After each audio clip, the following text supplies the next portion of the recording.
Okay, so I am walking to a park before sunset. Sunset is at 8:23. It is currently 7:31, and my goal is to test out the Blackstone neutral density filter from Wine Country Camera versus the Formatt Hitech Firecrest neutral density filters. So this is part 2 of that neutral density filter comparison. You saw the big intro in the previous video, which I will link to up above. This is part 2. The sunset will be boring. This is all just about testing the long exposure color changes. Hey, this is Scott Wengevitz, a storyteller with a camera, talking about all the things photographers like you and I are thinking about.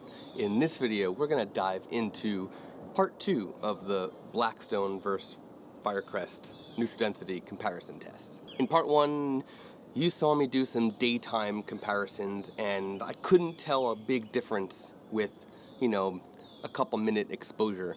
So we're gonna wait here at this park until sunset and capture some long exposures. Hopefully something like 10 minutes or more, so that we can really see the difference between these two filters. So stay tuned. Here we go. A quick thank you to the Mac Worldwide Warranty for partnering with me on these videos. I get a Mac Worldwide Warranty on all of my equipment, lenses, cameras, and so on, especially their Diamond Warranty, which covers accidental damage. If you need coverage over your equipment, check out the Mac Worldwide Warranty, sold at camera stores all over the world. So the sun is now below the trees. The moon is actually not going to be visible in this photo. It's going to be a very boring, just scene-wise, color, the sky is going to be boring. It's just blue still. The sun is down over there, but we're still seeing light. So it might be, 20 minutes or so before it's dark. So, yeah.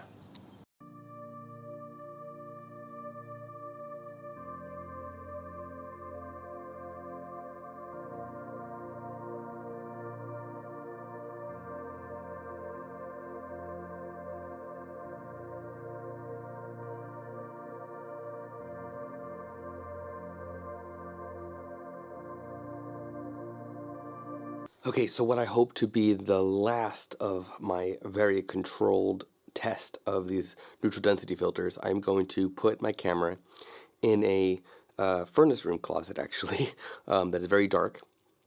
And I'm going to set up the color checker passport. There will be no outside light to impact the results. There will be no changes, because it'll literally just be sitting in a closet on a tripod, focused on a color checker. And I'm going to put the neutral density filter on, keep the light off in the closet, keep the door closed in the closet. The closet is in my studio, and there are sort of those accordion doors, so there will be some light coming in, but the light won't be changing. And we'll see how that goes, because that'd be a really good check on the color accuracy of the filters. Here we go. Because inquiring minds will want to see this. This is literally the setup that I had. Closet with accordion accordion doors. And you can see that I have the color checker set up right here. It's sitting on top of 2 filters for my furnace, literally in the furnace room. And when I turn off the light, it's pretty dark in here, even with the door open behind me. So when I close the door, my exposure was 20 minutes each time. That's how dark it got in there. So 3-stop ND filter, 20-minute exposure, and this will be a good test.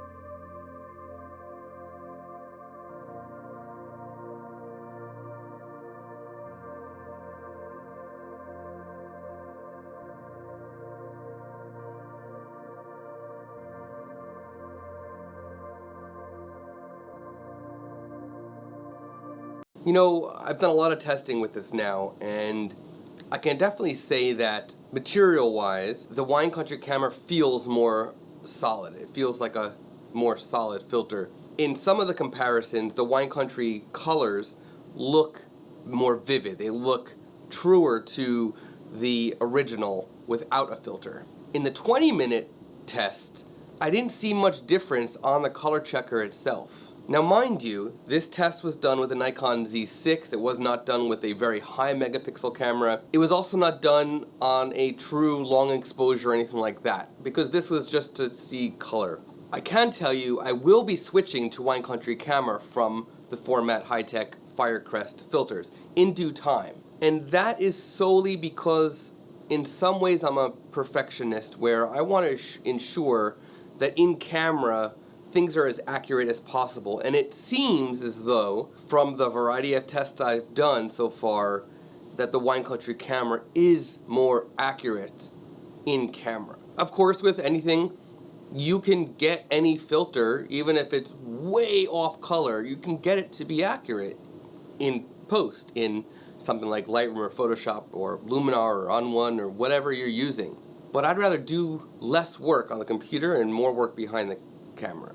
So what do I recommend for you? Well, go with what's in your budget. Don't get a slot style filter system from Wine Country Camera if you can't afford it. Go with whatever you can afford first and work your way up.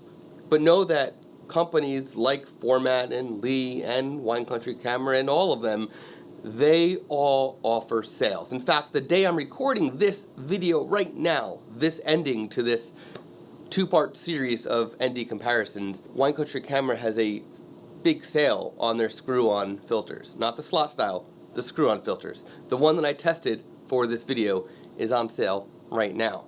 Now, when you see this, that sale's already gone, but they'll have a Black Friday type sale, they'll have other sales.